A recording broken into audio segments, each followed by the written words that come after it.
Sometimes things are so beautiful out in nature that I feel like I can see heaven.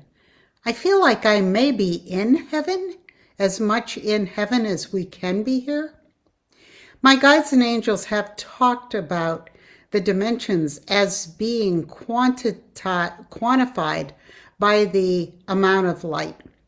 But they've called this experience here our sensual plane. And it's sensual for all the species here. And what that means is that we're seeing light and colors reflected from objects, where in higher or other dimensions, we see the energy purely as it is. So the sensual plane is the same for all animals, of which we are one, where a full belly, warmth, in the cold, coolness, in the heat, shelter. I mean, all of the species here, trees swaying against each other, plants touching each other. It's the sensual plane. And there's a lower level of the sensual plane that humans get caught up in, which is man-made.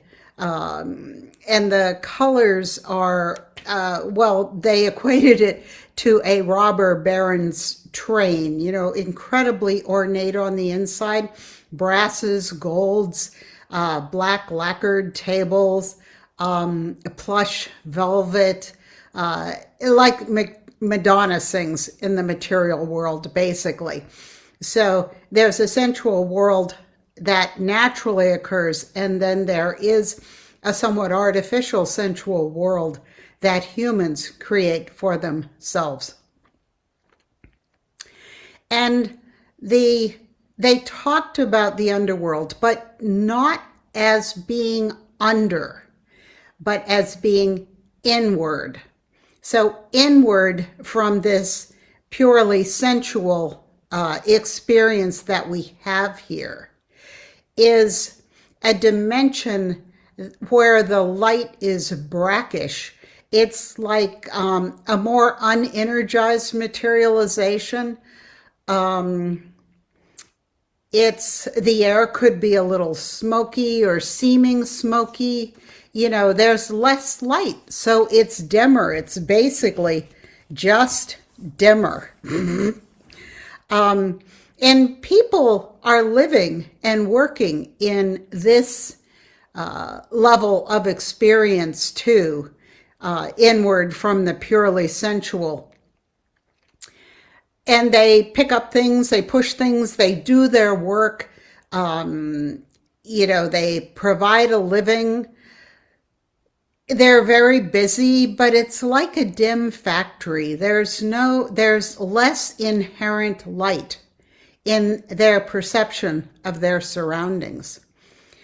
When we move inward even further into the dimensions it's possible to reach here, the world can become not a colorful place, a place where people don't feel it's possible to have hopes and dreams, and that eagerness for life is extremely diminished. And then they said there's even a more inward experience from that, which they call inert. Inert is when there's a lack of movement, obviously. And it doesn't mean that the material here, like rocks, which we would assume would be inert, but rocks have their own integrity. What they're talking about with the word inert here is with humans unable to move, feeling trapped, unable to get out of the situation they're in.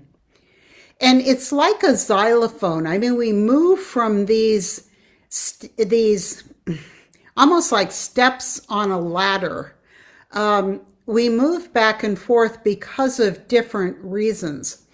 They did say that in things that can drive people into the underworld experience, are things like pain, just pain, whether it's emotional or physical or grieving.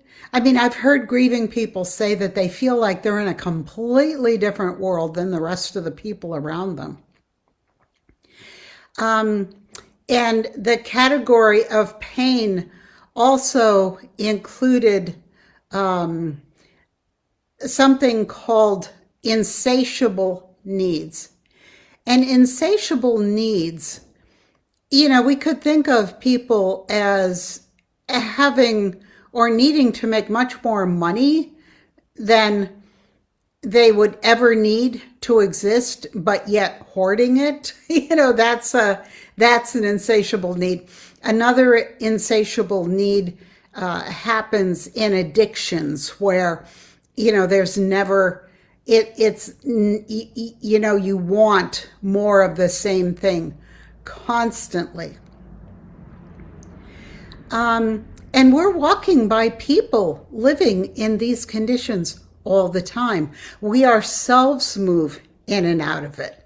I mean, I have a lot of physical pain, but I don't let that keep me from being happy.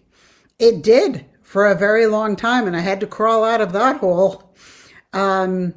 Insatiable needs, well, I was very unhappy at one time in my life, and I did get into drinking as a way of coping with the almost inert situation that I felt incredibly trapped in. And I felt like I couldn't move. I couldn't move forward. I couldn't move laterally. I couldn't move out of the situation at all. So it is like a xylophone, and we all move up and down from seeing heaven, being content, being happy with our friends, watching something uplifting, our spiritual practice, our meditation, some of the higher octaves, more light-filled experiences. And then we can move lower in the dimensions. And they said it's just like a xylophone. Now, what often does this is our emotional state, our physical state. But I'm not going to that's not the point of this. I just wanted to explain that there is a light component, even to what we think of as our scale of emotions in life, our scale of experiences.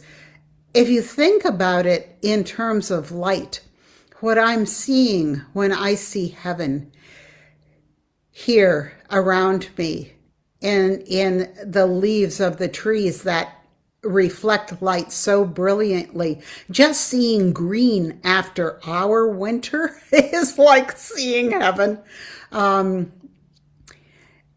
So when we walk by people, if we start to be sensitive and aware of people, animals around us, we will see people walking in these more inward levels of experience. And we see this, like I love grocery stores because, you can go around and just say hi and joke about, the cucumbers or whatever. And you can really make a difference in somebody's life when you open your heart and share your own light with others. We have light inherent within us too. So, obviously my prayers go out to the people affected by the weather in the Midwest. They're not really seeing heaven right now. So, I'd love to hear what you think. And I think I'm going to wrap it up there. And until I see you again, please be well and please be blessed. Thanks for coming.